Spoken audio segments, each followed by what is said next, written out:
Good morning. So, how was last night for you? Did you sleep? In 1868, Johannes Brahms was visiting with a friend, Bertha Farber, who had just had her second child, and the child began crying inconsolably.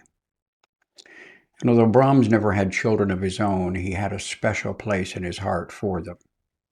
And so he sat down and composed a lullaby for the child to sleep. It is, of course, the most famous of Brahms' melodies, one that is shared all over the world. Did you ever consider that when you wake up this morning, to consider the many gifts that God is going to surround you with today?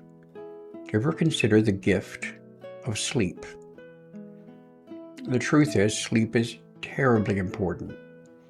Someone has said it is the bridge between despair and hope is often a good night's sleep. And you probably realize, or have at least been told, that sleep deprivation is a major problem that can cause shortened lives, heart attacks, high blood pressure, all kinds of spiritual and emotional problems. The Psalms recognizes this. Hear these words from one of the Psalms of Solomon, Psalm 127. Unless the Lord builds the house, those who build it labor in vain. Unless the Lord watches over the city, the watchman stays awake in vain.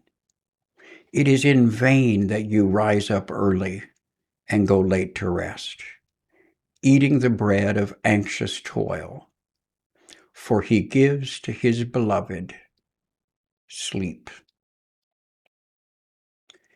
Considering your prayers this morning, not only to thank God for the gifts he will surround you with, the grace that covers your life, the promise that you see in the coming of a new dawn, the promise that God will walk with you through whatever dark valleys you might be facing today.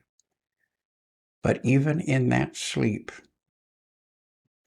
the church fathers in ancient times recognized there is something quite remarkable about sleep. It is a time when we surrender the control of our lives, our thoughts.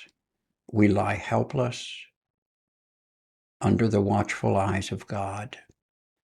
And so we can awaken in the morning, already experiencing the gift of God. It's in vain that we labor and toil, knowing that God, in fact, is going to do all of these things. But even before you start that, please know that when you open your eyes this morning, you have already been gifted by God, for he gives to his beloved sleep. God bless.